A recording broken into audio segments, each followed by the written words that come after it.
Good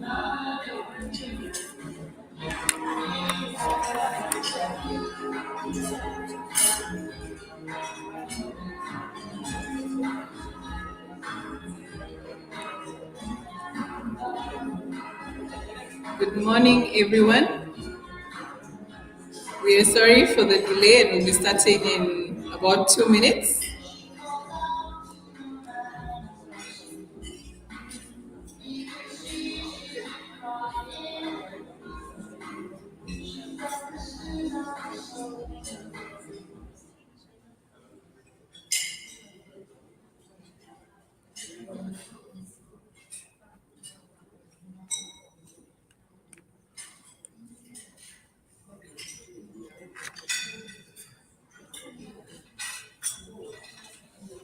Good morning, everyone. Thank you for coming and welcome to the South Sudanese Women Intellectuals Forum Valentine's Breakfast. We are so grateful to have you here, and we are so grateful to have such amazing South Sudanese women join us on this day.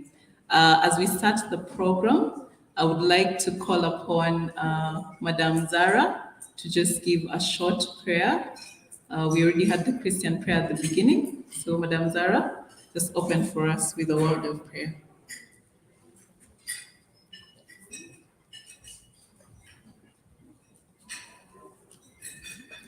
Thank you.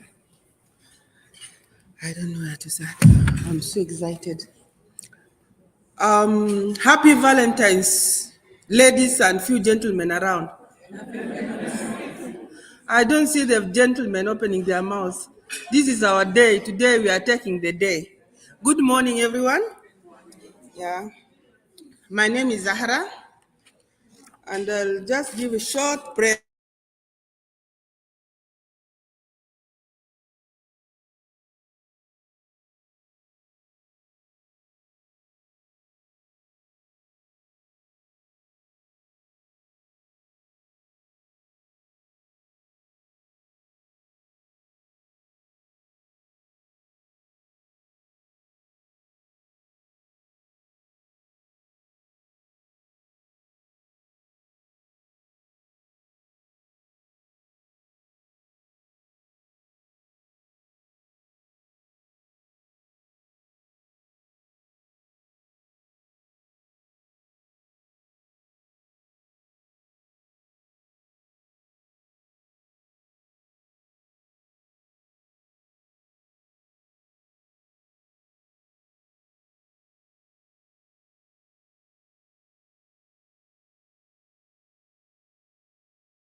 We will inform you of the changes, but we will start right now. Thank you so much for coming. Happy Valentine's, everyone. For those who don't know me, my name is Dr. Anne Lomode. I am a medical doctor by training and a member of the South Sudanese Women Intellectuals Forum. And I am also a very, very proud daughter of South Sudan. Thank you so much. Esteemed members,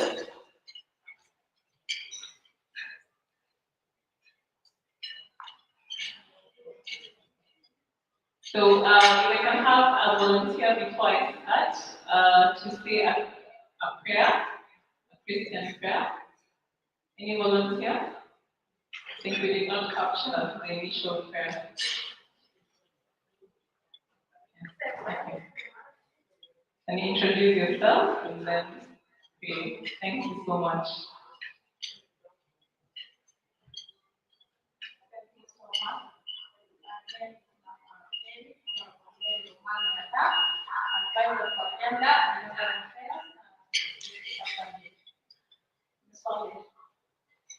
شكرا لك يا ربنا انت بنشكرك لانك بتبارك لنا حفظتنا ونخلي صباحنا انت اليوم بنحتفل بحب ربنا خليكم عائله مقدسه في حياتنا وكل سنه بنحتفل بيه وفي هذا الورشه الصغيره وهي ربنا خلي الوطن يكون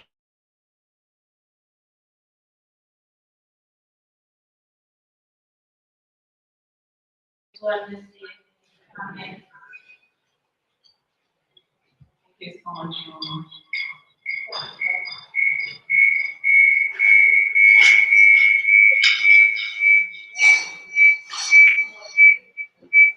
Thank you.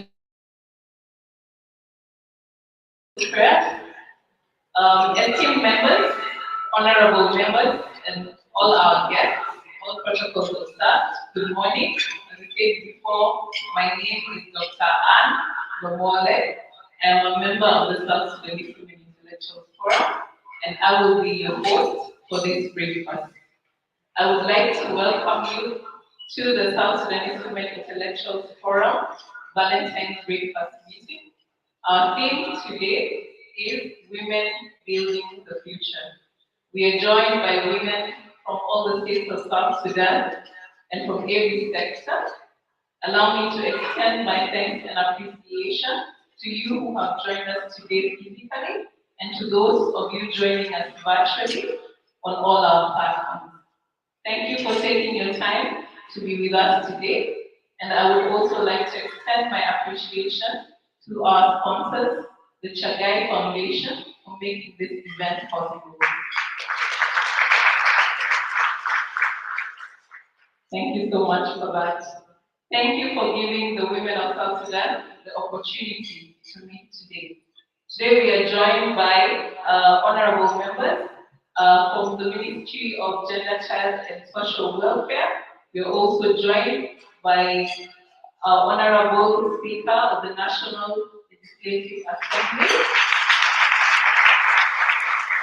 We are so grateful to have you here and all our distinguished guests for taking the time out of your busy schedule to join us for this breakfast. The objectives of this breakfast meeting are to provide ways in which the women of South Sudan can break barriers in women's progress and to provide an opportunity for us as the women of South Sudan to come together on this special day and develop relationships with the purpose of promoting each other in various sectors. We would also like to foster a spirit of collaboration among South Sudanese women in various sectors. I would like to go ahead and just deliver the speech that I will be giving on behalf of the South Sudanese Women Intellectuals Forum before I invite the Chagai Foundation and then Honorable Ayal will come on stage, followed by Honorable Jeman Kumba, the National Legislative Assembly Speaker. I'm very delighted to be here today at the South Sudanese Women Intellectuals Forum breakfast meeting that is aimed at providing ways in which women of South Sudan can break barriers and collaborate in the development of our country. We would like to foster a spirit of collaboration among women in the various sectors of our nation. This breakfast will also provide us an opportunity to celebrate together, to eat, to make friends, and to be able to from different social circles and sectors. Happy Valentine's Day to you all. Thank you once again to the Chagai Foundation for sponsoring this event and for believing in the women of South Sudan. Ladies and gentlemen, if you will allow me, I would like to briefly reintroduce the South Sudanese Women Intellectuals Forum. I know many of you know us from our platforms and the discussions that many of you have participated in. So the South Sudanese Women Intellectuals Forum is a network of South Sudanese women who are drawn from all ages, public life and sectors, including health, which I am a part of, education, justice, agriculture, security, governance, business, civil society, NGOs, the UN, and faith-based groups, among others. The SSWI was established in April 2020 and comprises of women in South Sudan and the diaspora with the goal of galvanizing women towards sustainable development. We have more than 5,000 members and 25,000 online subscribers, and have reached close to 1 million South Sudanese women across the globe, which is a reach that has not been seen. Since its inception, the South Sudanese Women Intellectuals Forum has conducted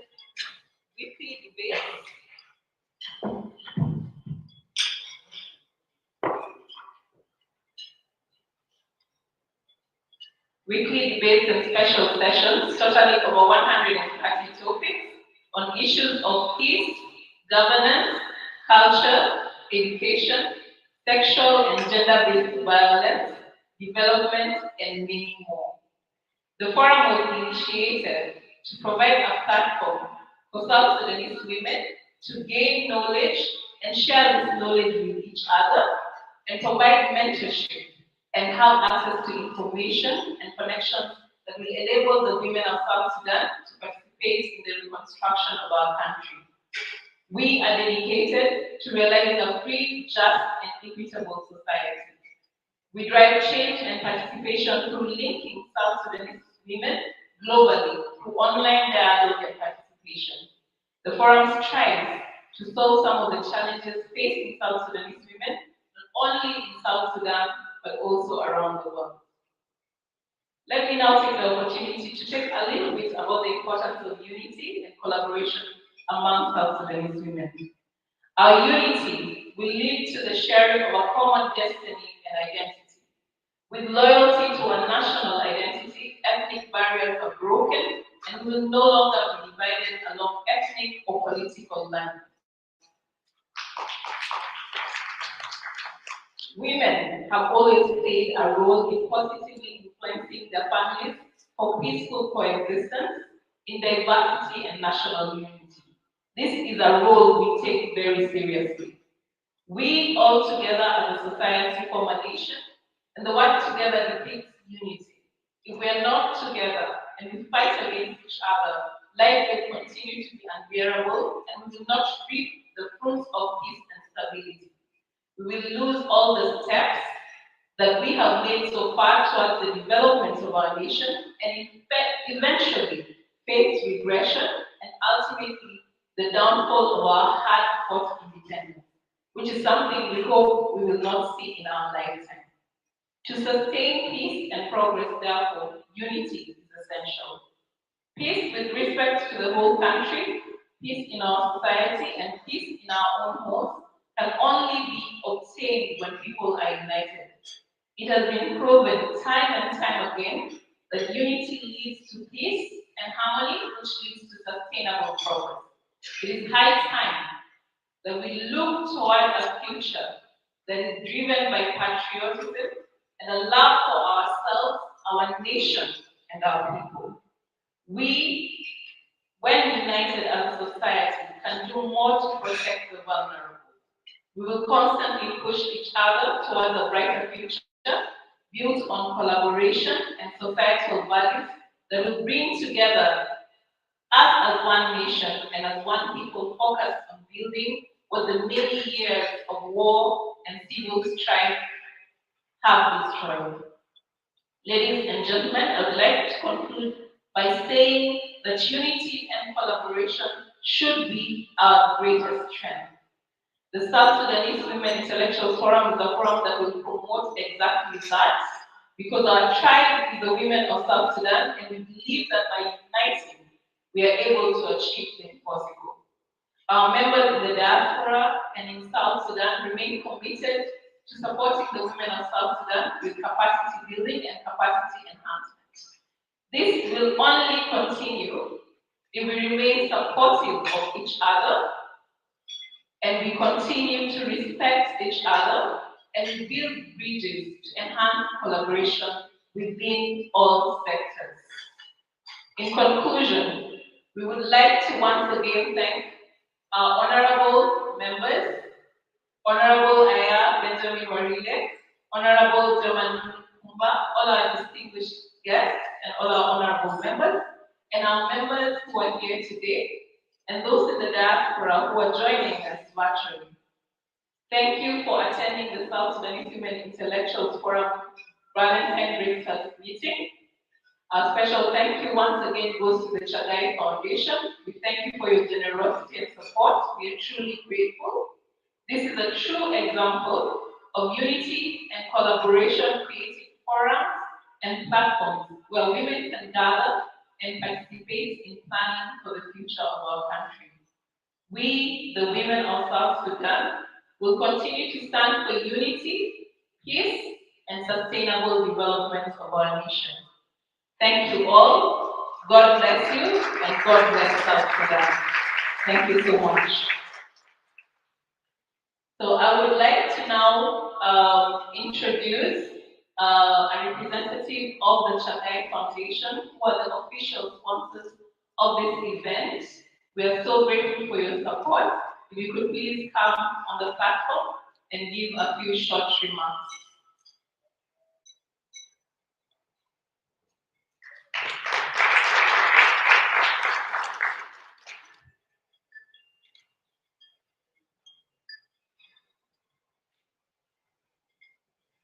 Good morning, Your Excellencies, honorable members, civil society, and business community, South Sudan women intellectuals, ladies and gentlemen.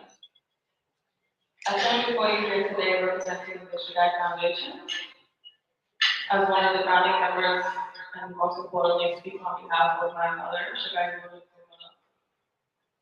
who commenced this foundation with the vision of supporting girls and women to live to their full potential.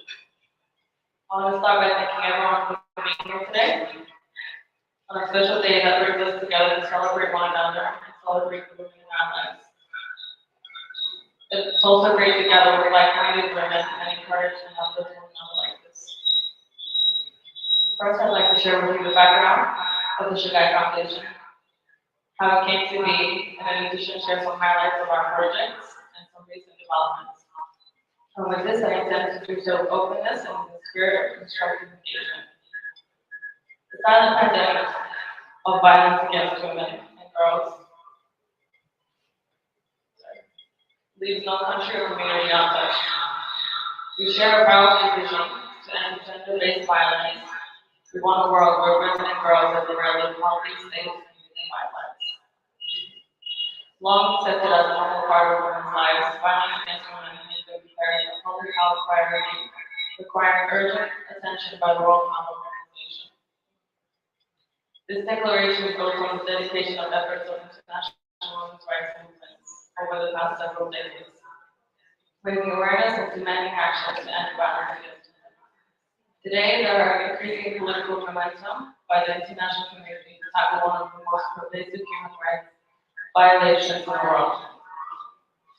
Gender-based violence is increasingly recognized by decision makers and the public at large as a priority concern no longer accepted in this country.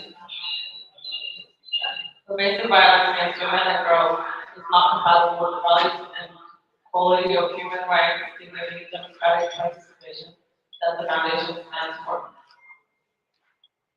This is especially relevant today in the current global context of political and social transitions and popular demand for inclusivity and equality. Each and every act of violence against women and girls violates and threatens the very principle upon which the Shagai Foundation was founded.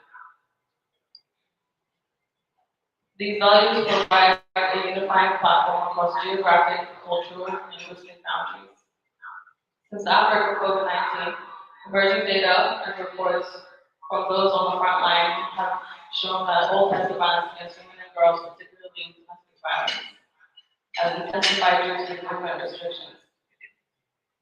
Conflict, climate change, displacement, poverty, food insecurity, urbanization, and digitalization are creating stark inequalities, contributing to and increasing the gender-based violence, including harmful practices such as child marriages and female genital mutilation. Gas and services leave many survivors without support, sometimes resulting in fatal consequences. Bold, urgent action is needed to advance gender equality and end all forms of gender-based violence.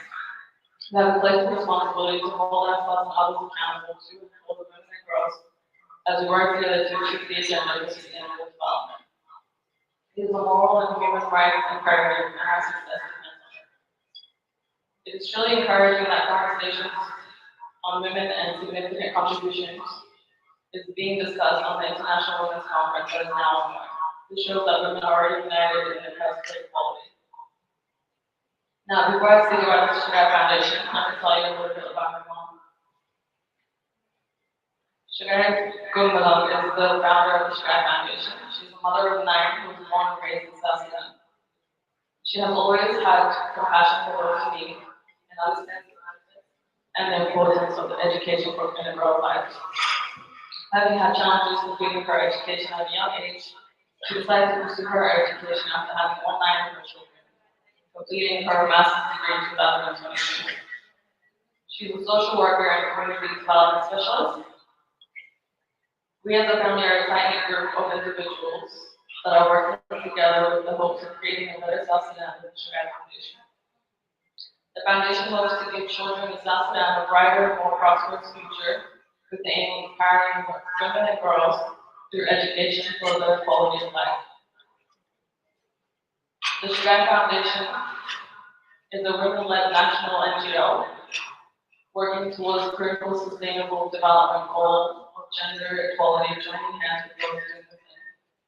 The Sswi Foundation slogan is "Little girls with dreams become women with visions," and the strategic plan is through 2 thematic areas: education and protection. The headquarters of the foundation in South Sudan was established in 2020 with 3 projects currently running. 1, the Sswi Foundation sponsorships, with 87 South Sudanese students from baby classes to university, majority of which are girls, but we do also sponsor boys as well, as we understand our role in encouraging education for all in hopes for positive impacts such as positive masculinity among school age boys. The Sswi Foundation sponsors students in public schools on a needs basis with a rigorous sorting process and a maintained relationship with the students for their education. The second project is psychosocial support. The foundation has employed social workers that work directly with students and teachers to ensure the success of the students. With this, we provide one-on-one counseling and support during school. The third project is menstrual hygiene management projects. This program is used to implement menstrual cycle awareness and menstrual hygiene awareness, and is done in schools to prevent students from dropping out, especially in rural communities.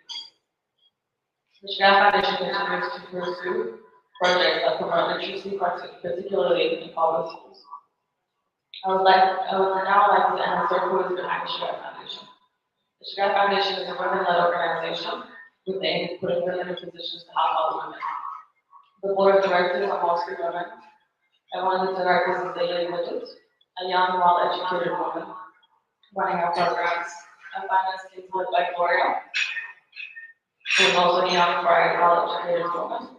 Psychosocial support team is led by Monica, and our procurement department as well as led by women.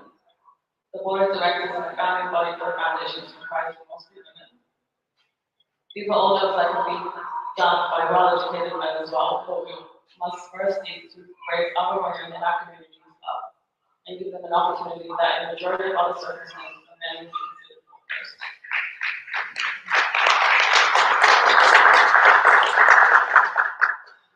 With today's breakfast, I wish you all a great celebration and new friendships in this common quest.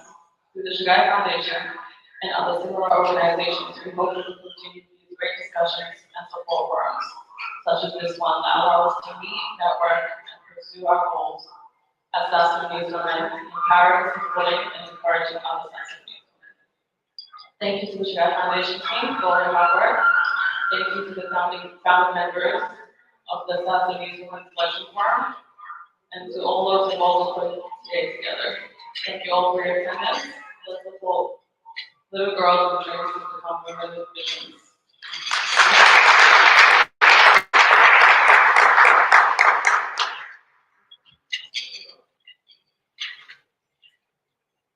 Thank you so much, Yvonne, for that speech on what the Channel Foundation does. I'm very happy that you are supporting girl child education among your many activities. And this is the way we build the future of South Sudan. Because they say that when you educate a girl or a woman, you educate a whole nation. Now, I'd like to ask whether Imani Creatives, are you in the building at the moment? Imani Creative? Okay.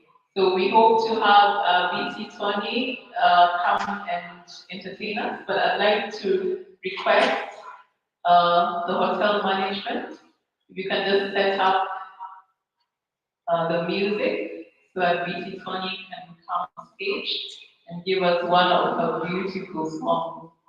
As the hotel management does that, I would like to call upon one of our South Sudanese authors. I will just introduce her briefly before she comes on stage.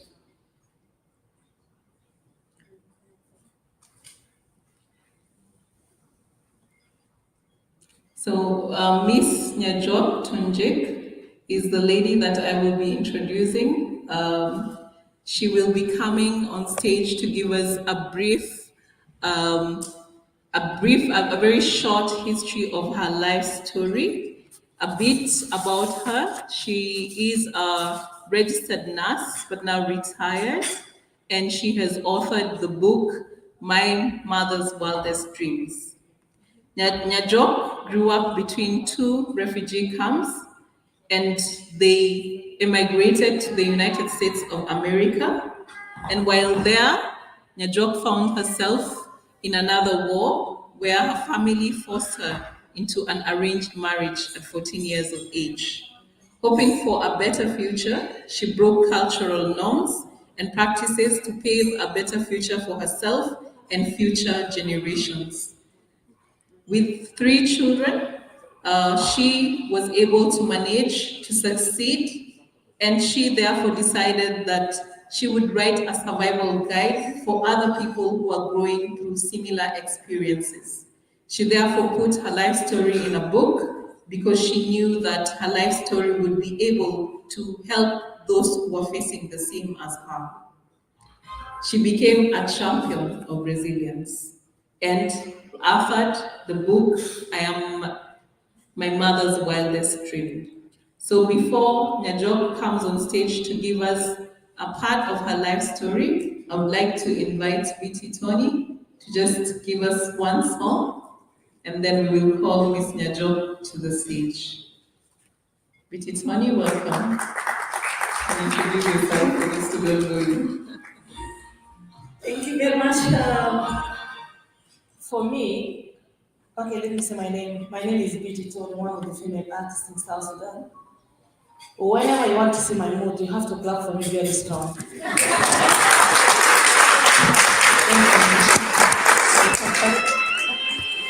So, the way the family realized small, just I think I was going to sing up. We don't prepare this song to give it to you, but I believe you're gonna enjoy it. Enjoy it because you're going to be fine. Thank you.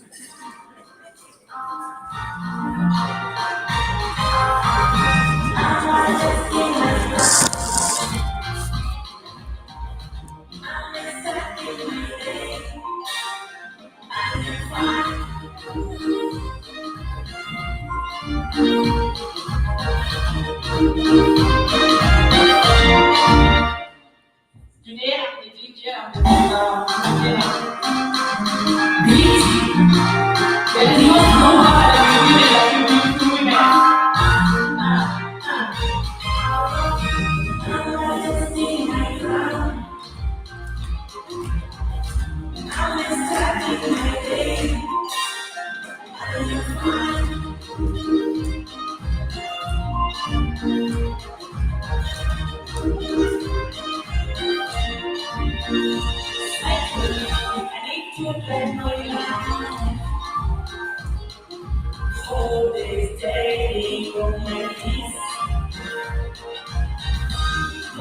touch my life. I'm forgetting living my life. I'm happy with anything. Living what I can now.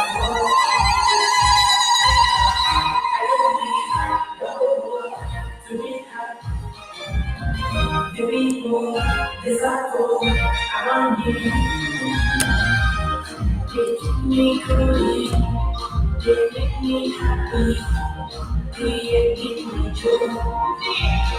I am fine, Sava, I am fine, Sava, I am fine, Sava, I am fine, Sava.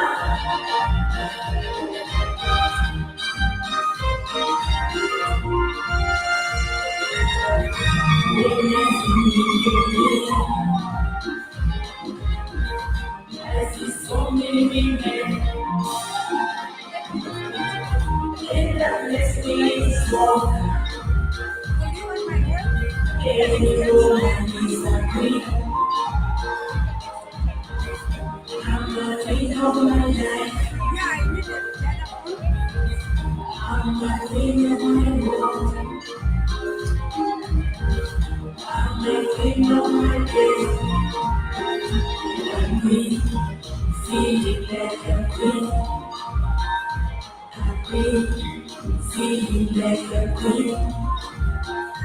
I'm queen, feeling like a queen.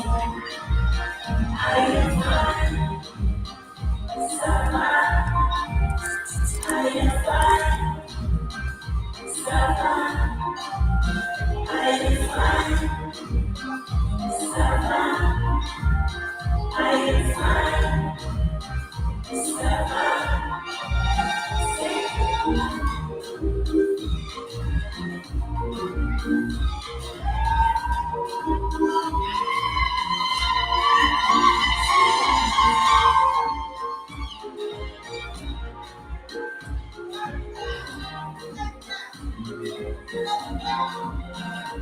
Oh, I'm not just in my car. I'm just starting my day. I am fine. I'm not just in my car. I'm just starting my day. I am fine. Thank you, Carlos. Thank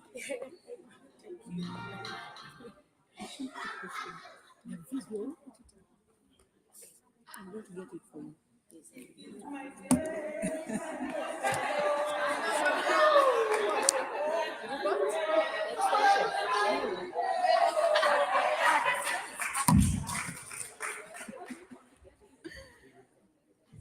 That was amazing. Oh my God. So much excitement. Now, this is a real Valentine's Day. So much. Tony, thank you so much. Do you have another song? I think we can fix you in at some point of the program so that people can, feel the love. This is Valentine's Day. Thank you so much for that song. So, Miss Nyajok, I don't know if you're here with us today. I would like to. There you are, looking really beautiful in red. So I'd like to invite Miss Nyajok to just come and give us a brief story of her life and what inspired her to write this book. And hopefully all of you will be lining up after this to get a signed copy, signed by the author. I don't know whether she has copies here today. And she'll be able to give us so that we can just learn a bit from her story. Welcome, Miss Nejo.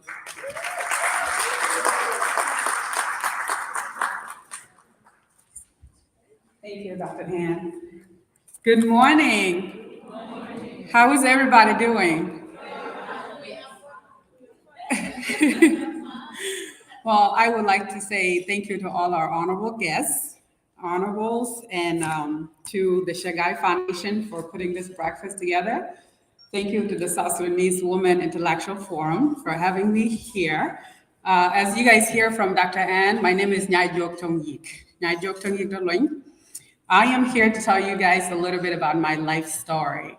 Aisha made it very clear. She said she wants to know more about my military background, my job in nursing, and what I have done here, what my current work is in South Sudan. So, without further ado, let me get into it.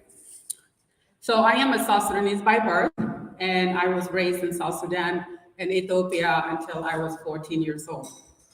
My family were in refugees in Ethiopia, Dima refugee camp and Yiting refugee camp. So I'm sure there's a lot of young women here that were born in those camps or raised in those camps.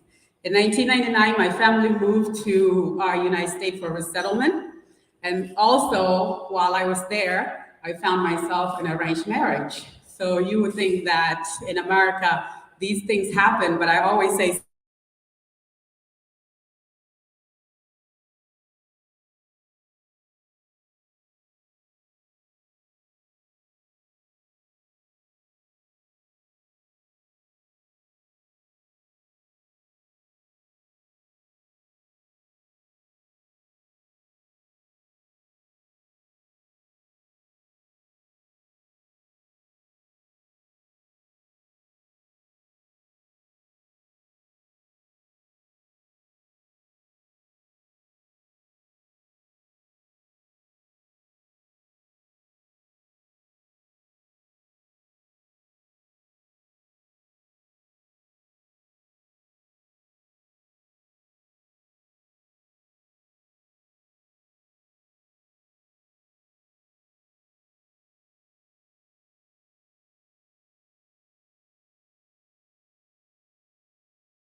but somehow I decided to join the United States Army.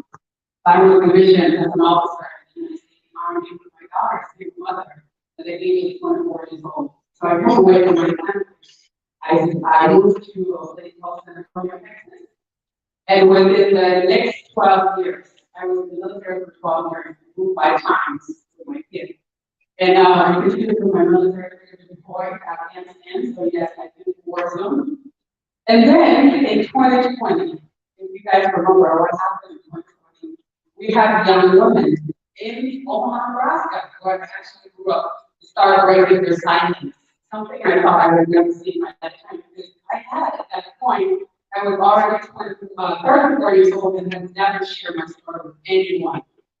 Sometimes I tell, I had a Syrian girl, she's a pharmacist at the negotiator, in the military, and I shared my story with her about my arranged marriage, and she said, don't tell anybody, they will never understand. So I kept it to myself for a very long time, never shared it. And then in 2020, these young women went on social media. You guys remember, there was a group that was created called Social Media and Love. Within 3 days, there were over 4,500 women in that group sharing their stories. There are forced marriages, arranged marriages, abuse, all kinds of stuff, rape. And for some reason, I felt connected to these women, and I felt the need to help. At that time, I was going through a lot of therapy in the military, post-traumatic stress disorder therapy, I was going through depression therapy, and the Army was kicking me out due to mental instability at the same time. But then I realized I survived 2018 and 2018 was a place where I didn't think I would survive suicide. And because of my therapy and my willing to fight, I was okay by 2020 decided to help pour my life into this group.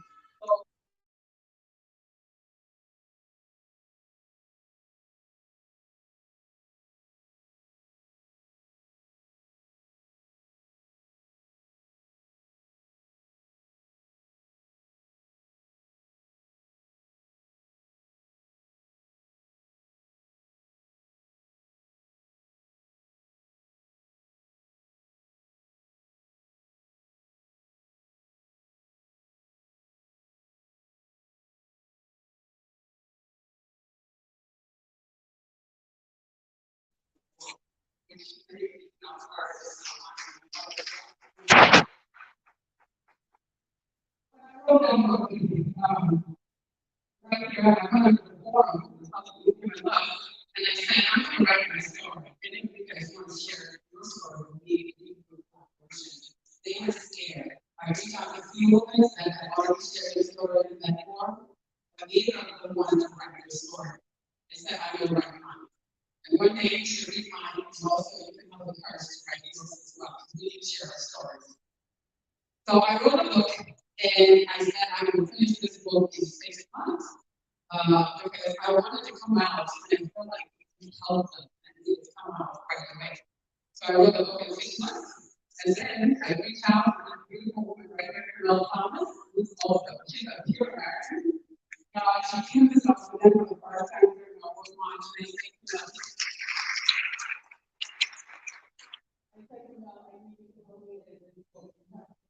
I think that I had 6 months. I had 6 months to write. She had 6 months to edit the book and had published. We published the book in 11 months. So, when the book was published, I had a lot of support from people, especially young men. I'm pretty sure a lot of young men also were reading the book, but they were scared to come out and say, I have to write your book, share your story with me. But I had young men come out here and said, I read your book and I saw my mother in your book. I read your book and I was thinking about my sister, thinking about my mom. And they share a lot of their stories.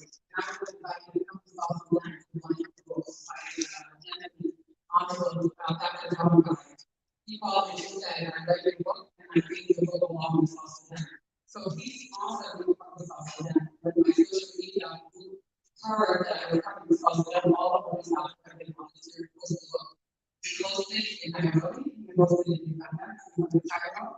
We also went to Ethiopia and even a couple of other camps. We traveled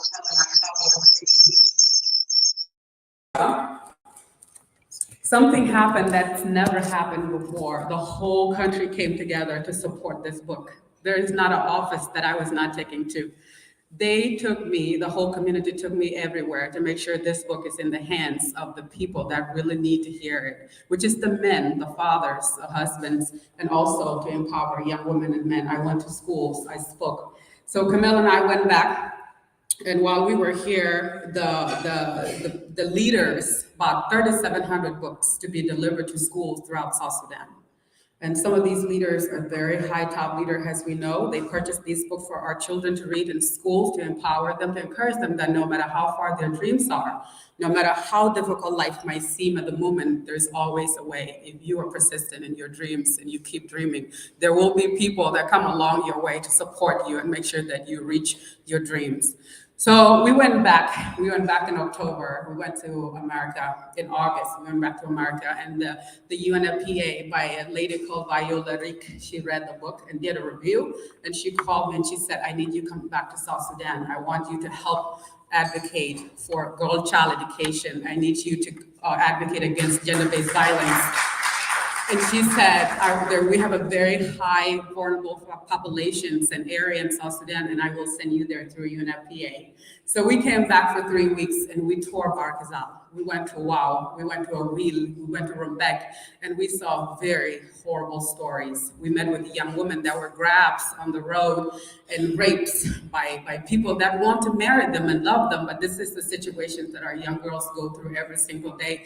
And I'm pretty sure many of you have seen it. And I hope you did not go through it yourself, because if you did, I only pray that you'll find a way and encouragement to overcome it, because it's a terrible situation. So we did that, and we came back. We went back to America. We wrote an article, sent it to UNFP on what we saw, what we think could change, and how to do that. We met with governors. We spoke to them. We spoke to chiefs, parents, and schools, children as well. And then now we're back, because the UNFPA once again want to partner up with us. So Camille and I established a foundation called I Am Nyatumgi Foundation. And that foundation is to fight for the very same thing that we all do, to make sure that our girls have justice, that they have the freedom to choose to go to school, freedom to choose their loved ones, freedom to dreams, freedom to have choices. We take choices very lightly, and having those choices in life is what our faith is all about, is what humanity all about, is to give us the opportunity to choose what we want to do for our life, especially choosing who to love and who to be with. So we're here, we're doing that right now under the UNFPA, the Ministry of Gender and Child Welfare. We partner up with them, global funds. So every Friday, we have an activity that we do here in Juba. We have talked about financial literacy, empower our people to change their mindsets about how we view wealth and how we view money. Of course, we talk about gender-based violence, some of the things we can do to recognize it and advocate for it. So I'm here, I'm very honored to be in South Sudan. I love it here. That's why I came back 4 times in less than a year. I love it, and because I love the people here, and I want to make sure no other young woman go through what I went through, and if that's all I can do for the rest of my life, then I'm ready to do that. So I want to say thank you to the forum, to the South Sudanese Forum, for inviting me to come and share my life story. There's a whole lot I can talk about, but I know this is not enough time for it. So I will just say my gratitude for this opportunity.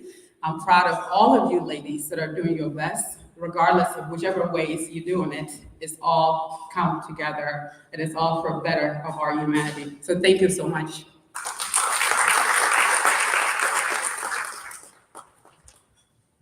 Thank you so much, Najo. We have had not met physically. This is the first physical meeting, and I'm grateful for technology in that sense, that you can know someone without knowing someone. And it feels like when you meet physically, it feels like you've known them for a lifetime. And I feel that about most of you who I had not met physically, but today we have. So thank you so much for that story that you have given us. And it is true. When you have the courage to tell your story, no matter how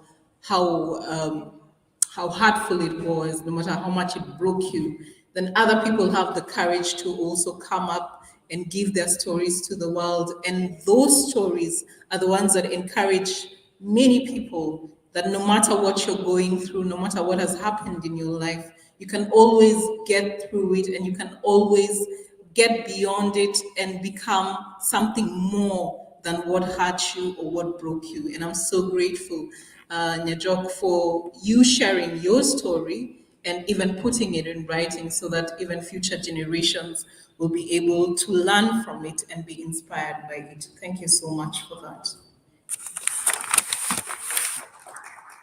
Okay, before we continue, I'd like to thank you once again for attending this breakfast meeting, and thank you, Chagai Foundation, for also sponsoring this breakfast meeting. At the moment, we will just continue with the program. As I said before, we had to move a few things around because we have to adhere to protocol. I would like to now welcome a representative of the civil society to just give us a brief presentation. And then thereafter, we'll go into the question and answer session. Then I will request Honorable Aya and Honorable Jamalunu Kumba to come up here to the table on the stage, and then we will call Honorable Aya to speak, and then to invite Honorable Jamalunu Kumba. We'll be closing our program in probably within the next 40 minutes. So, Honorable Deborah Akech, you here? So she will be giving us a brief presentation of the work of the Civil Society of South Sudan, and I think she will be able to introduce herself to you. Thank you.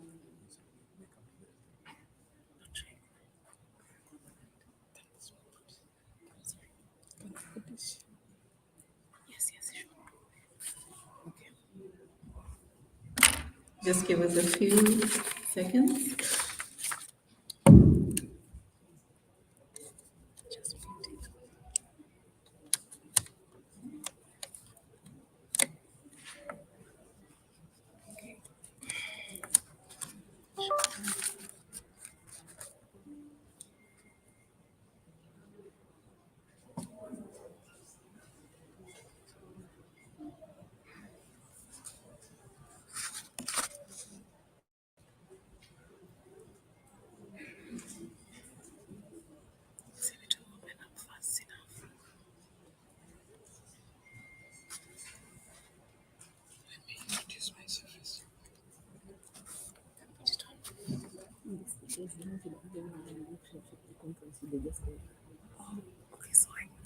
Right Honorable Speaker of the National Legislative Assembly, Honorable Juba, our Minister of Gender, Child and Social Welfare, Honorable Aya Benjamin Warile, all the honorable ministers present here, the honorable members of Parliament, good morning.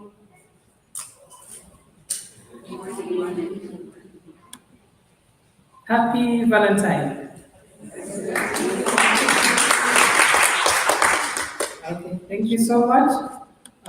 They say today is a day of love, and the red color represents love. That's why all of you are in red, most of us.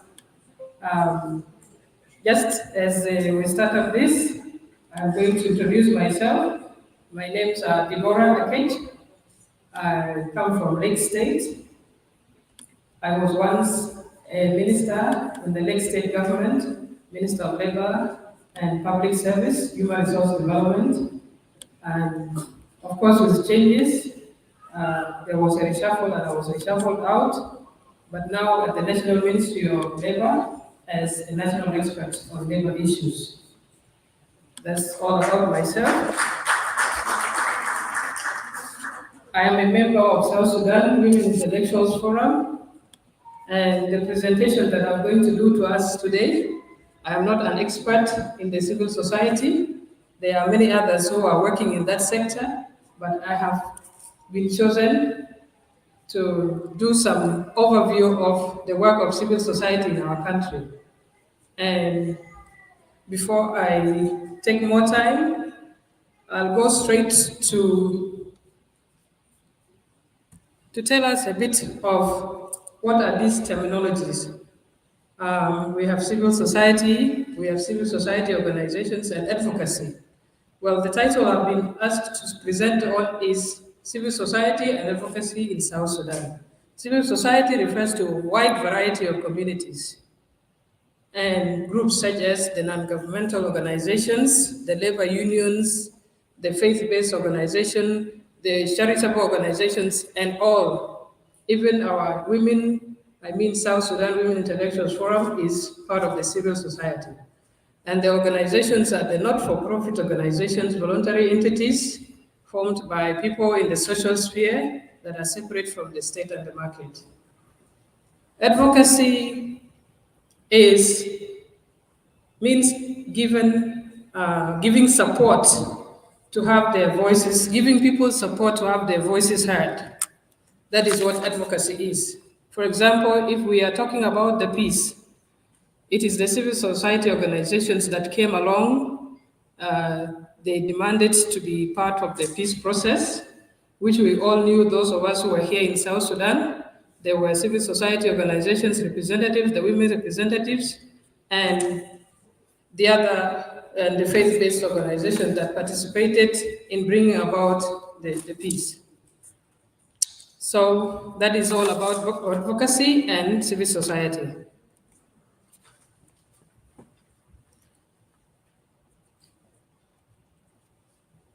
And how did the civil society and advocacy originated? There have been discussions that have been centered on the needs of the civil citizens of an authoritarian decentralized states to associate with each other in order to reach goals or advocate for ideas that the members of the associating group hold in common. The associations fill the social space created when the old order of feudal rights and obligations broke down.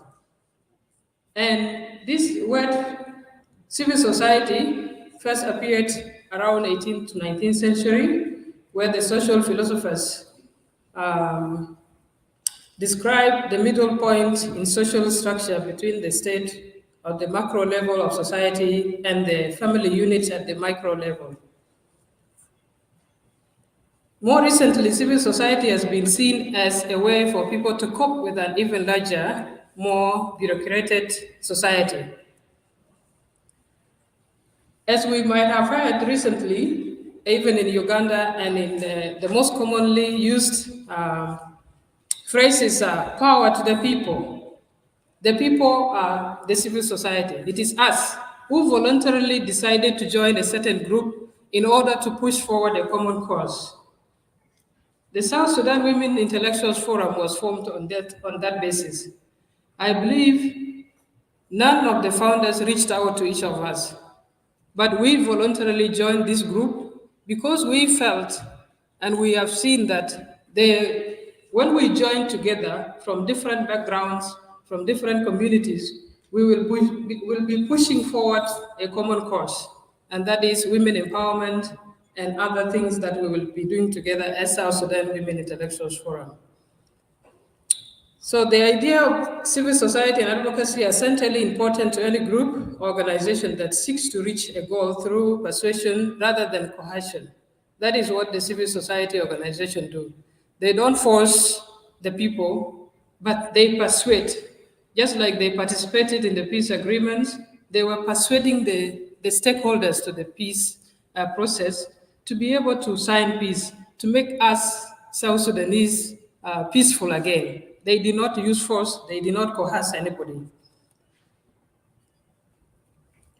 The monitoring and evaluation of the implementation of the RRCs will be much stronger as a result of your unity of voice and purpose. Your access to the grassroots and your advocacy remains. The civil society have the access to the grassroots, and that is where they operate more.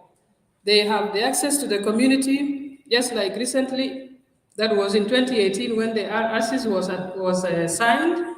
They went to the grassroots, distributing the agreement booklets and explaining to the people, even to the governments, what RRCs means, what it entails, and how it should be implemented. That was done by civil society organizations, and one of the civil society organizations that participated more in that is SEPO, the Community Empowerment for Progress organization led by Edmond Yakani. He has toured most of the states in South Sudan, disseminating the message of RRCs and as well explaining to us the chapters in that agreement. And so civil society actors play an unparalleled role in peace building processes. Given their work in the grassroots levels, civil society actors can provide crucial knowledge on the realities on the ground, their positions, interests, needs of the local communities in relation to the ongoing conflict. With this knowledge, their local language skills and understanding of the culture makes it easier for them to interact with the people in the communities. What are the roles of the civil society in South Sudan? Civil society contribute to peace building efforts through this means civil protection and even the movements that needs people to participate. Like recently, there is a serious outbreak of HIV/AIDS in our community, and there was a ranking of some of the states. And sadly to say, my state happened to be number 2 in the states that have been infected with HIV. So this is now the work of the civil society organization to go to the communities to sensitize them about the effects of HIV/AIDS and how it can be prevented. So that is what I see the civil society organizations are doing as well.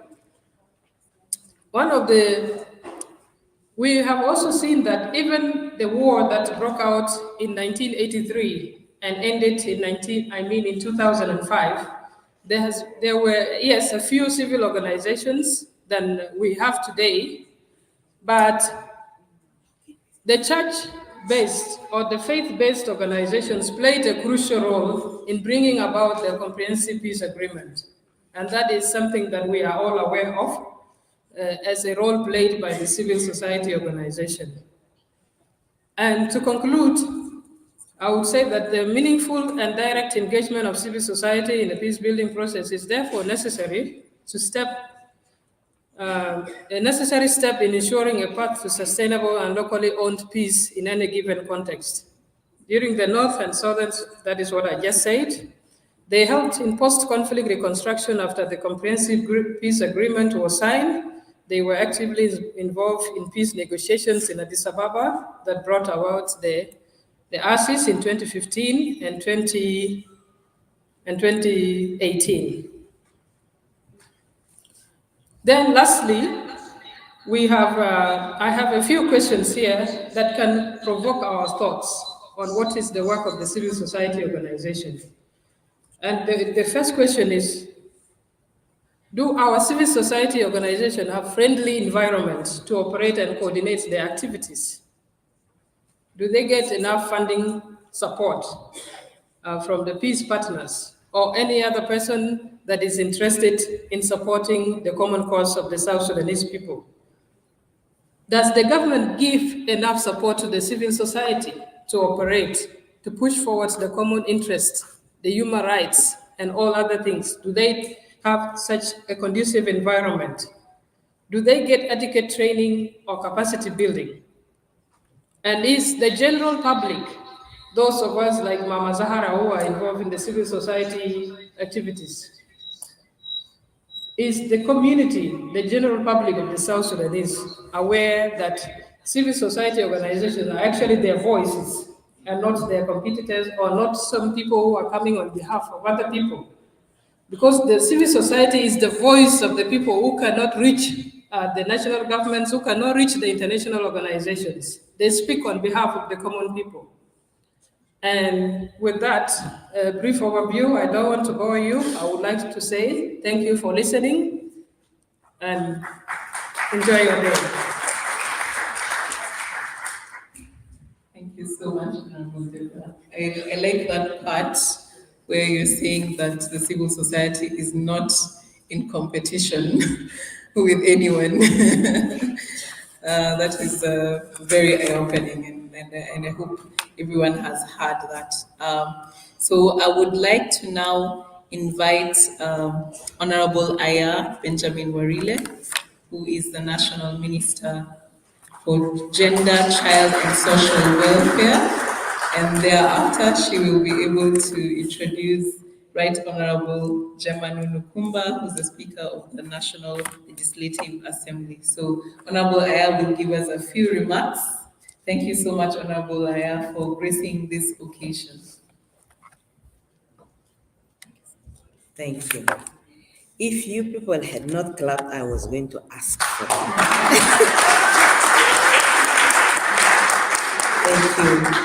Thank you so much. I want to start by thanking God for bringing us to see this Valentine's Day of 2023. It's a beautiful day to see beautiful women of South Sudan attending this breakfast. And most importantly, I want to thank this forum for organizing this, and of course, Jagai Foundation for supporting it. Let me acknowledge the presence of my sister, Right Honorable Jema Nunu, our first female speaker. Somebody we are all proud of.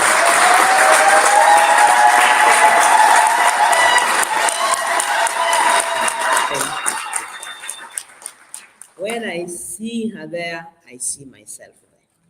And I'm sure all of you do. And we also have members of the parliament here. My auntie, Honorable Abuk, is there. And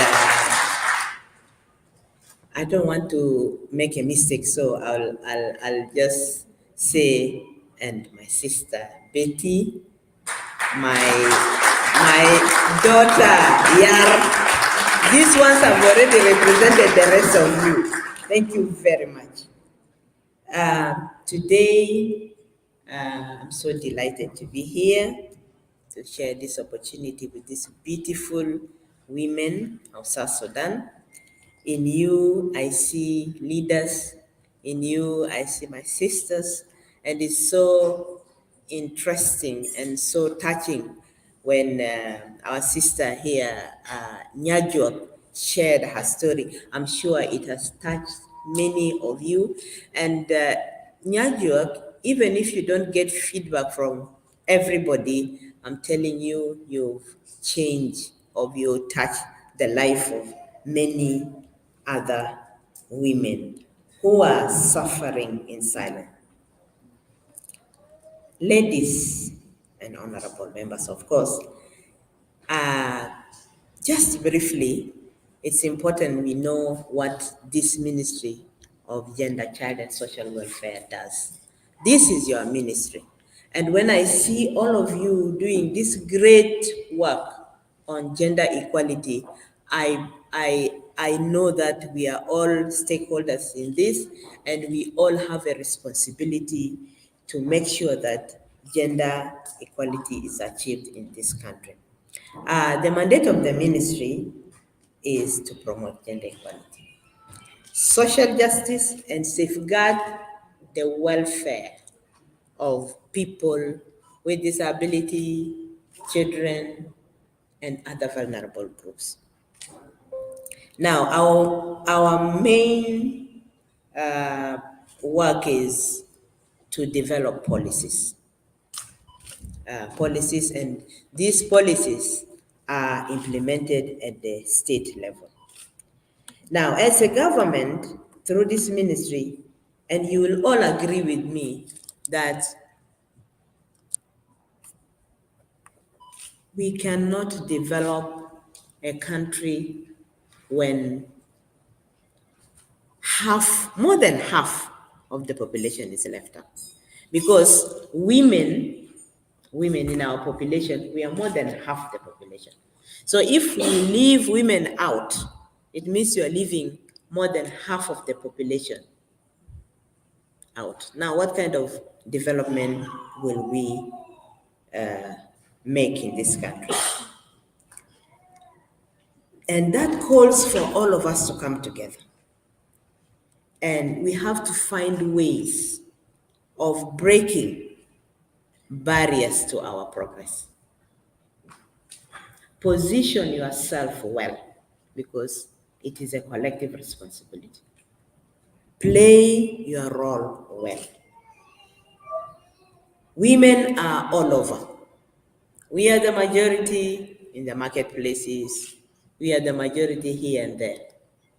Play your role well.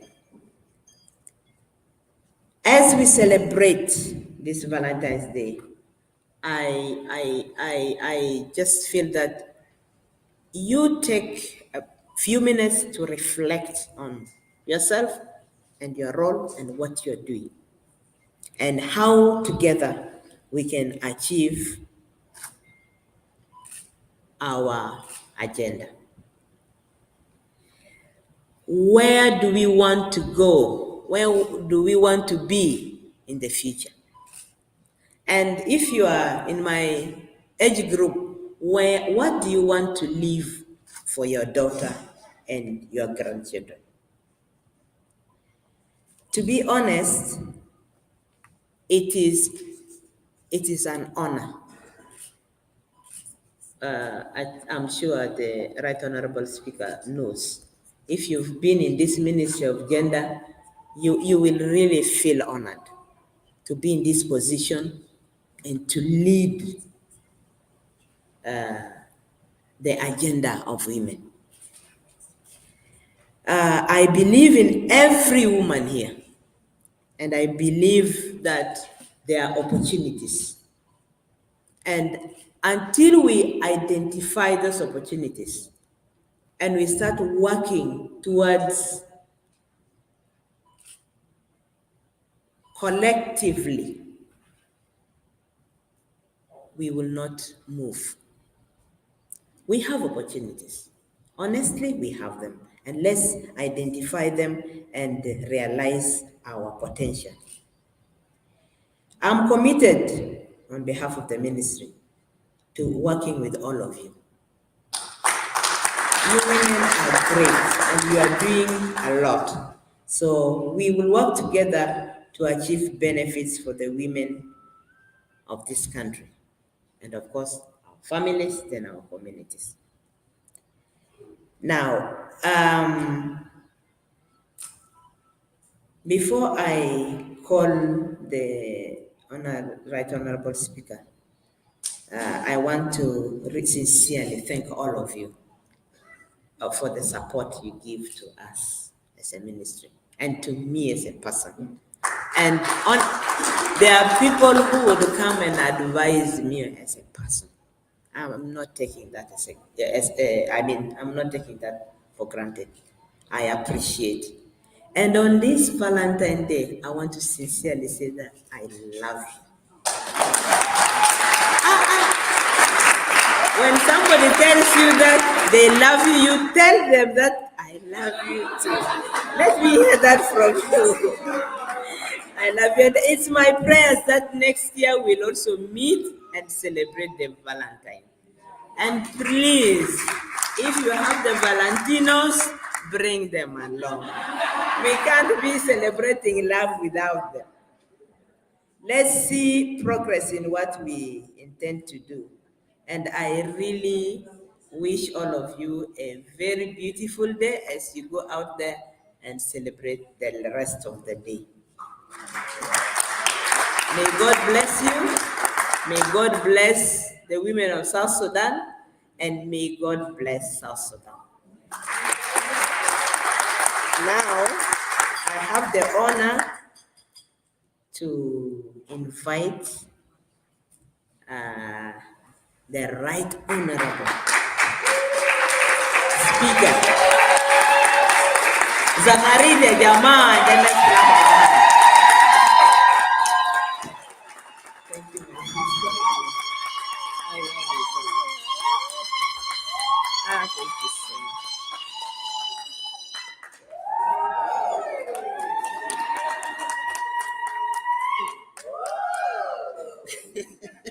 Thank you so much. Please take your seats. Thank you, everyone.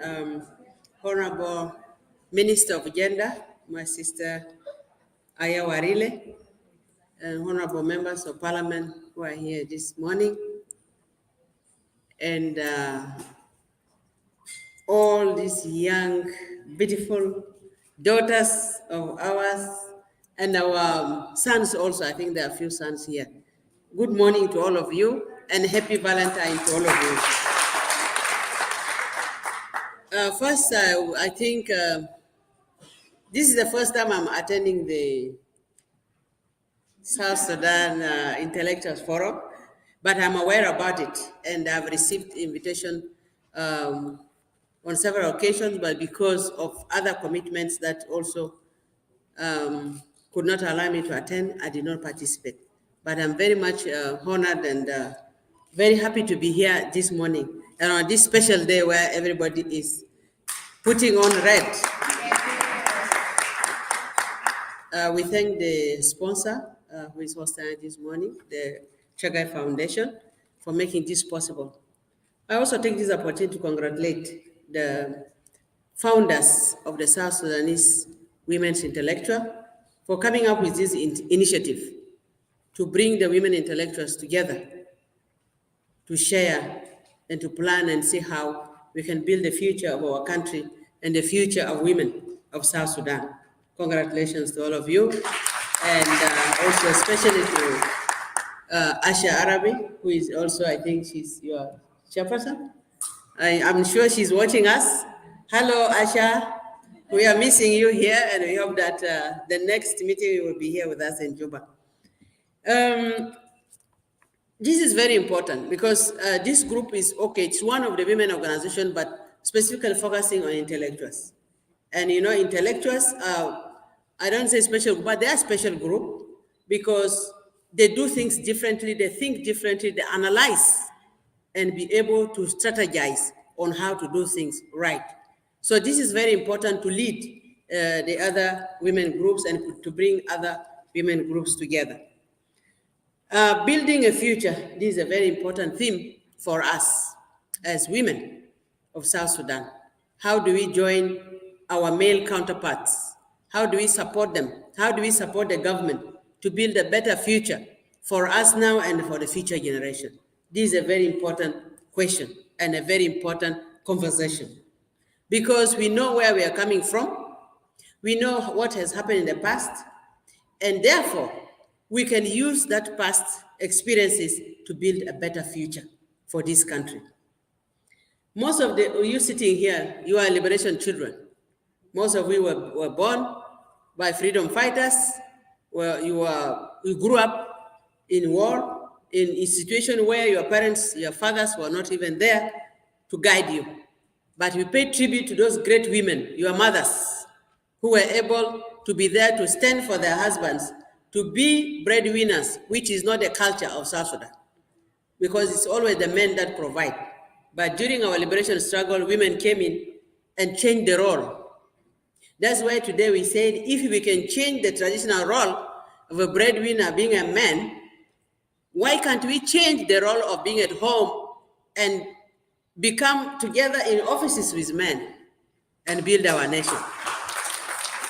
So our history of the liberation struggle actually has inspired most of the women, because before, women thought, okay, the tradition said this is what we are supposed to do. But then, during the revolution, the liberation struggle, we found that no, women can do something beside being mothers and homemakers. So this is where we drew our inspiration from. And also after coming out from the war, we participated in developing the legal framework that guide this country, the constitution and other laws. And therefore, we also decided to put our interest there to make sure that the new government in our Republic of South Sudan should have different laws that empower both men and women. When we gather like this, it's not only to celebrate the Valentine, but it is good also for us sometimes just to come and socialize and know each other and know what we are doing in our respective institutions, share experiences, and agree together how we can promote the issue of gender and other women-related issues in our respective institutions or offices. So I'm happy that the forum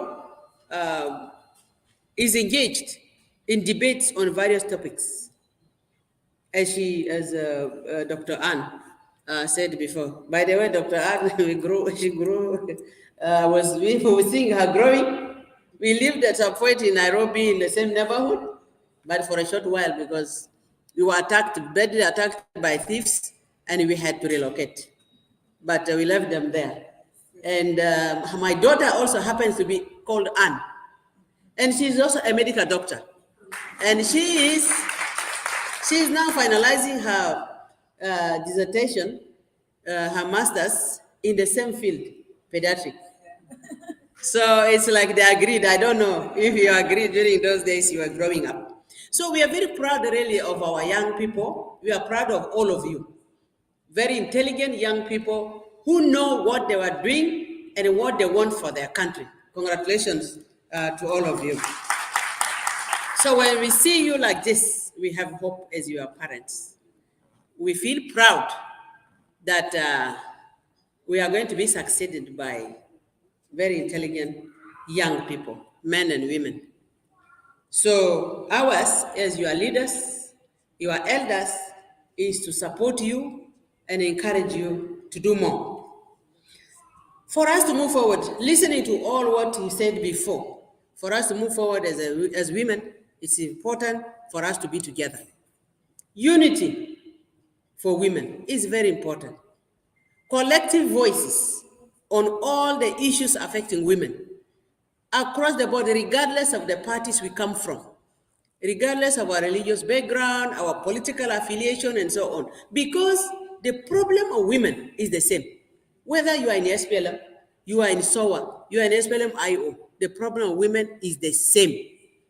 Therefore, we need those collective voices from all the political parties and civil societies to address the issue affecting women, especially the gender-based violence. Really, it's an issue. We have just heard the story from our daughter here, what she went through. And when we come like this, and hear our stories. It is also a counseling session. A counseling session to some of us who feel that we are alone. Maybe the problem I was having was bigger than the one of my sister. But you realize that there are some women who have gone through worse situation than your own situation. So it's a forum where we even learn, we hear the story of other people and console ourselves.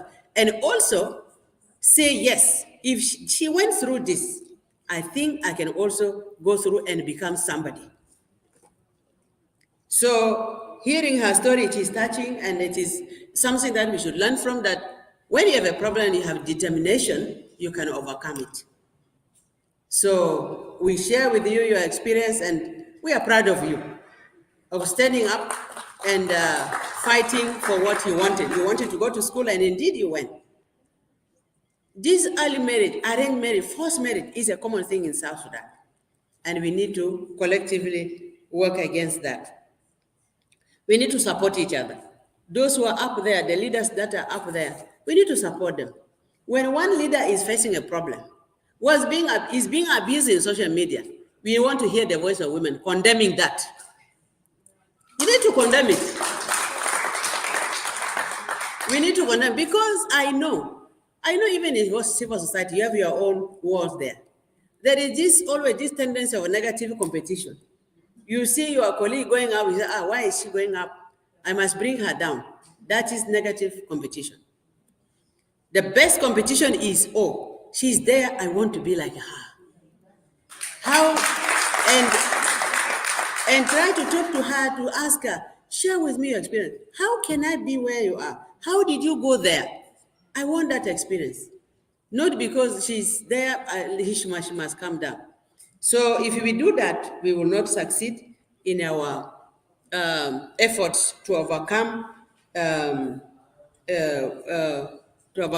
issue of women empowerment.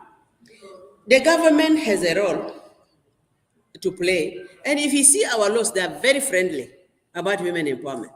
The Constitution, the Bill of Rights, they are very positive about everybody, including women.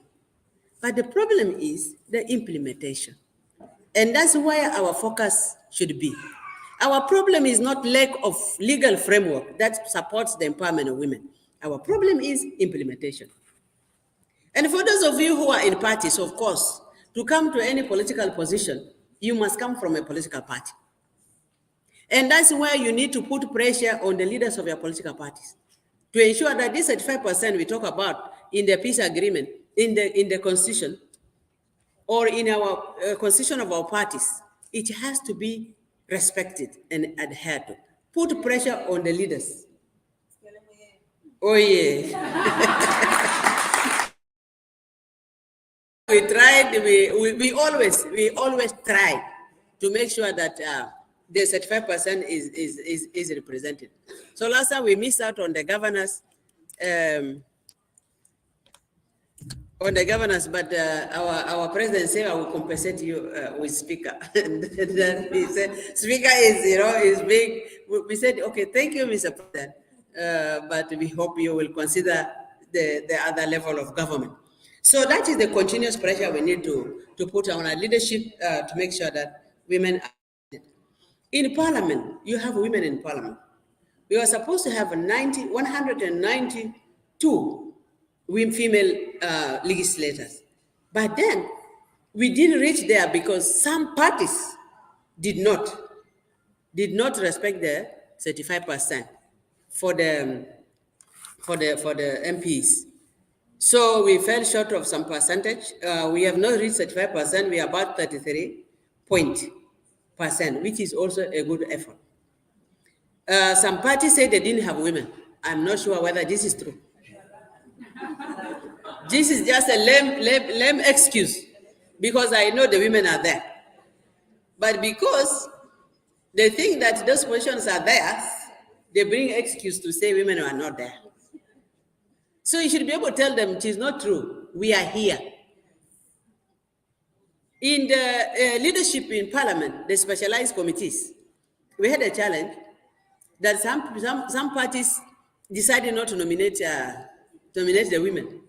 But I also stood my ground as a woman and told them, if you don't reflect the 35% in your nomination, we will not effect the appointment of your members. So we had to return. I returned the list of SOA back. I returned the list of OPP back until they brought the 35%. So that's why I want to assure you, in terms of the representation, the leadership, that is the business, Assembly Business Committee, we are 34% because one party failed totally. They said they didn't have a woman. So because we wanted to move on, that's why the establishment of the structure of the parliament delayed, because our members, some party did not submit their names. So we had to lose one female MP on that. But the SPLM did extremely well, because I say, if I'm an SPLM and a female speaker, also I will not joke with that. The deputies, we had 17 deputies, and out of 17, 11 deputy chairpersons are women from the SPLM. And also the other parties also followed. So we have actually more than 35% on the deputies. So that's why we need women in leadership. When women are there, they will think about others, isn't it? But only, maybe, I don't know, I'm sure when a woman is there, she will also think about her sisters and brothers. For us, we balance. But for sure, women need to be in leadership and so on. So we have this number of women, 172. Right now, we have 172 women in parliament, and we have a women parliamentary caucus that established, well established. And again, as since I'm there, I also made sure that we need to empower that caucus. Initially, they didn't used to have budget to support the activities, but I said there must be a budget for them, just like the other committees. So they are there, and also if we are giving vehicles to the other committees, they must also have all the facilities that they need. Now we are trying to improve the office of the Women Caucus. When we came there, the office of the Women Caucus was constructed by one of our partners, and it is a prefabricated building. Then I promised them last year on the 8th of March, the Women's Day, I told them, before I leave this parliament, you must live in a concrete building like the rest of the committee. So now the construction is going on. And in the Interparliamentary Union, all parliaments in the world are encouraged to have a gender-sensitive parliament. That means everything, all the facilities must be gender-friendly, including daycare for young female parliamentarians, those who are still having children. You don't have to worry about your child leaving your child at home and come to work. We must have a baby care center in parliament. So, as part of the implementation of that resolution of the Interparliamentary Union, we are also constructing now, there will be a room for babies, for those who are the lactating members of parliament. They should come with their babies to be near them. And we will hire caretakers to take care of the babies. When the woman is making laws for South Sudan. So these are some of the things that, some of the changes we want to bring in that parliament. Otherwise, for us, for the future of South Sudan, we need to focus on girl child education, and every person must make a small contribution to that. Make a commitment to sponsor a small girl in your community to school. And I appreciate the Chagai Foundation because they are already working on that. There is also the Amanunu Kumba Foundation.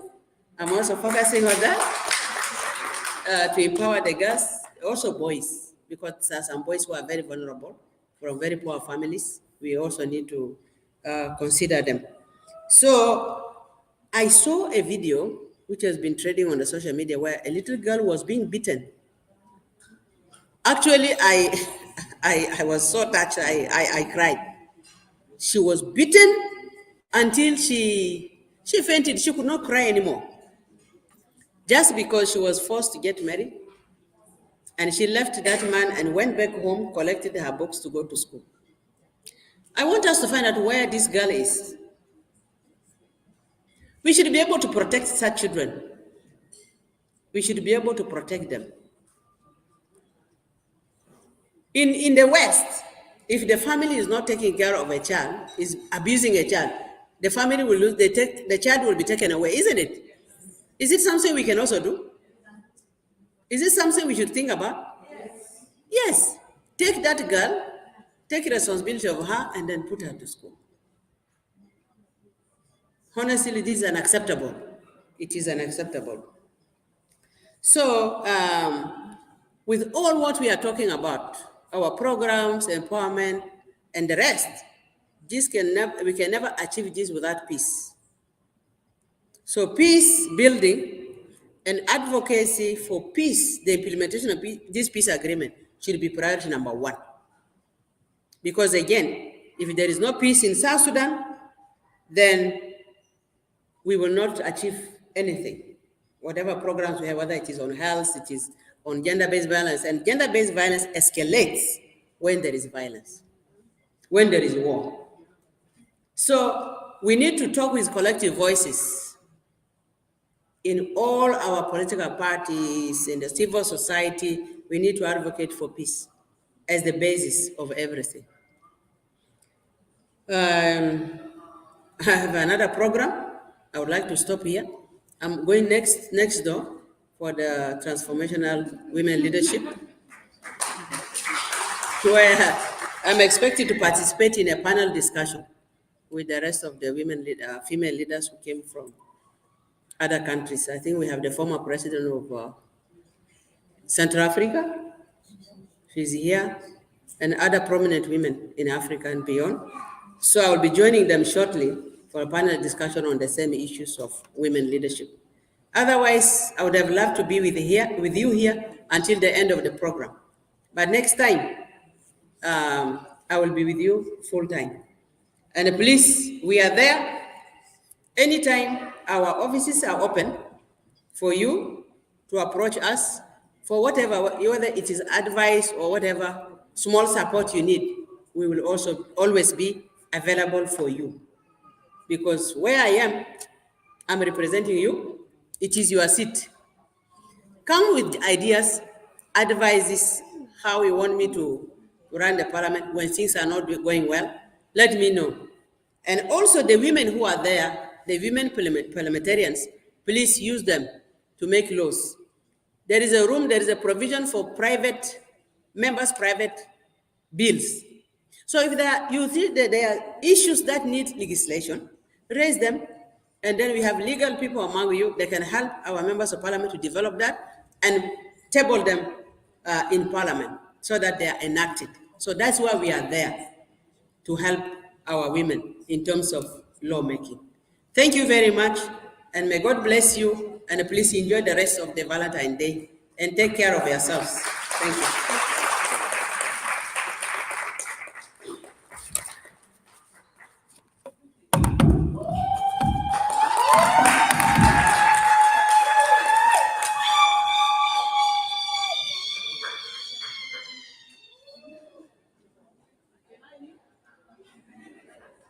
Thank you so much, Right Honorable Juba Nkumba, for that rousing speech. We are so grateful that you graced this occasion today. And I have just been informed that you are required at another meeting. And we are so grateful that you are able to attend this meeting. Thank you so much. And we hope that a few people have been encouraged to join you in politics through that rousing speech. Thank you so much. Please give another round of applause for Honorable Gemma, Right Honorable Gemma Nunukumba, as she goes to the next meeting. And thank you for taking time out of your very busy schedule to be with us today. Thank you so much. For those who would like a few photos with the Right Honorable, German Nukumba, please just go to uh, our banner there and continue with that. As I invite Imani Creatives, they're setting up. We'll just do one song and then we will close the meeting.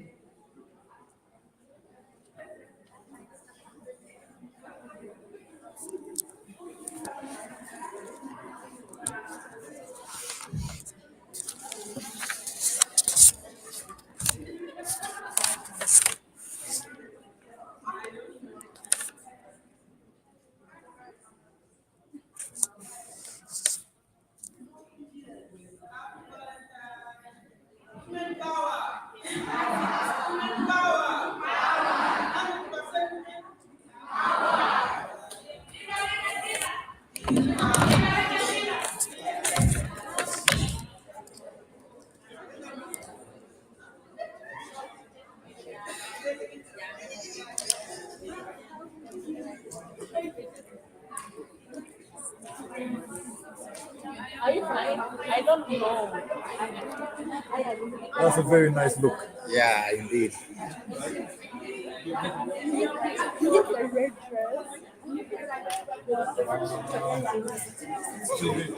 Victoria, Victoria, will you help with the speaker? Will you be able to take, yeah, will you take her when she's leaving? Yeah, just, yeah, when, no, when she's leaving. Will you? When you walk out. Yeah, with you.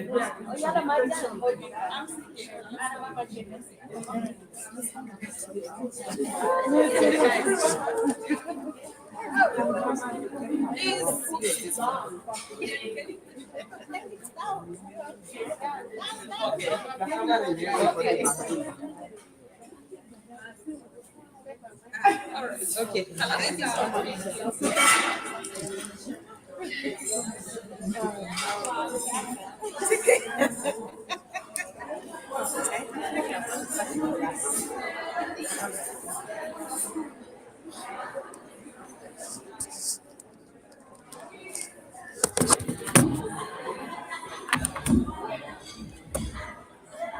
Thank you so much, Adricast.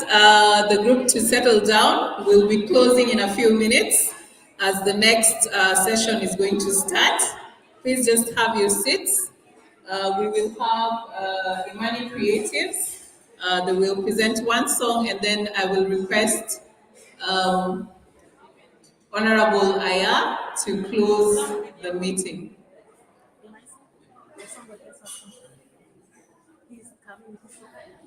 This a lady, Imani Creatives, when I sing, I'm going to sing. Someone will sing. Okay. Yeah, thank you. Okay. Please, if you can have a seat, we would like to close the session in a few minutes.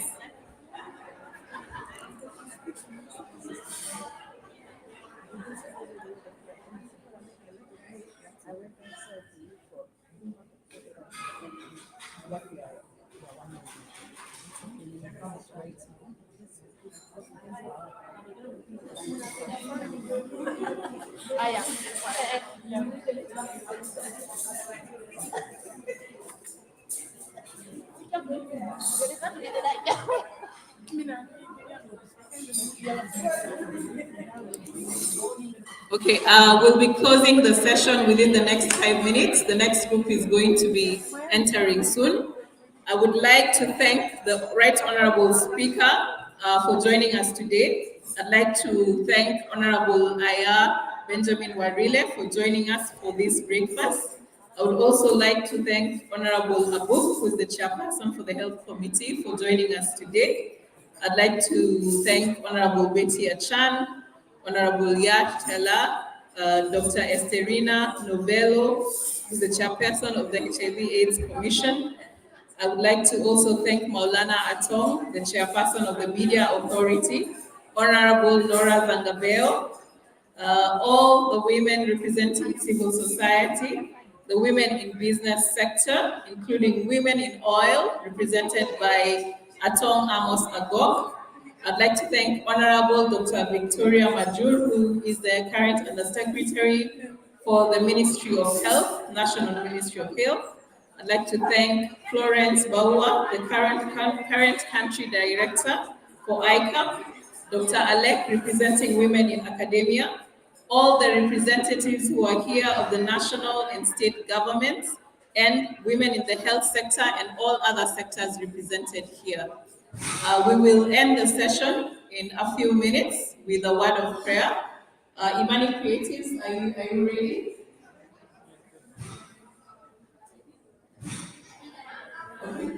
So I'll give Imani Creatives maybe 2 or 3 minutes, and then we can close the session. Thank you so much to everyone who attended the session. We will continue building the future of South.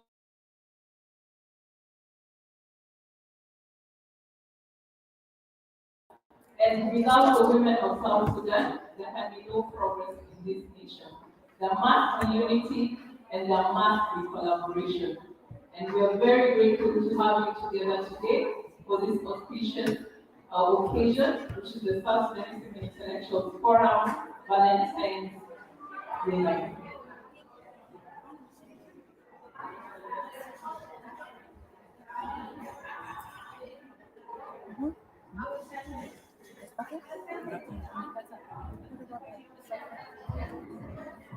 No, increase to the highest. I'm hearing it, but let's increase the volume because people are here.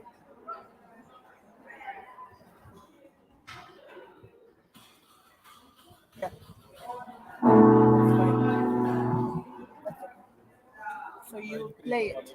Imani Creative will come on stage and do one song, and then we will close with a word of prayer from one of our members who will volunteer. Thank you.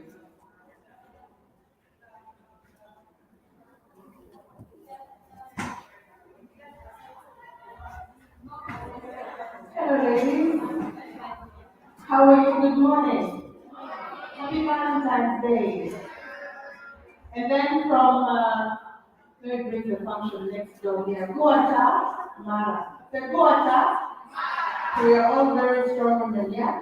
But it's Valentine's today, and the song I'm going to do is a song I wrote with my husband.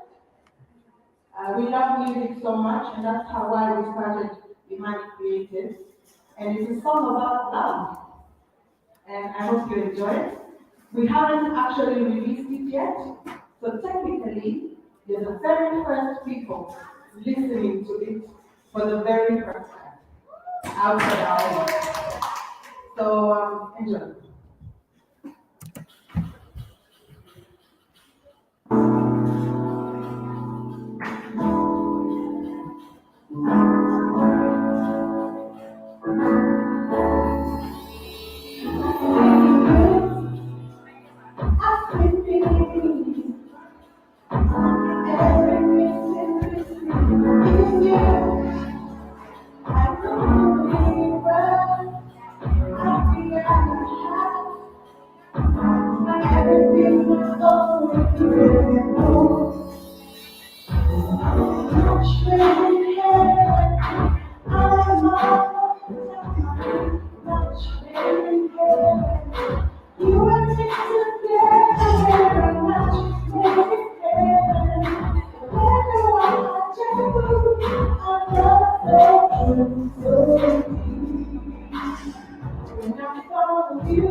Thank you so much for Facebook and YouTube as well as Twitter and Instagram. Imagine. So we're going to close right now, but first I'd like to say if you'd like to get a copy of the Woman of Push My Country, My Peace, this young lady here, Agata Mika, is the writer. Please talk to her after this session and please promote her book. Thank you so much. So next, just one of you to please come and say a word of prayer so that we can leave. Word of prayer.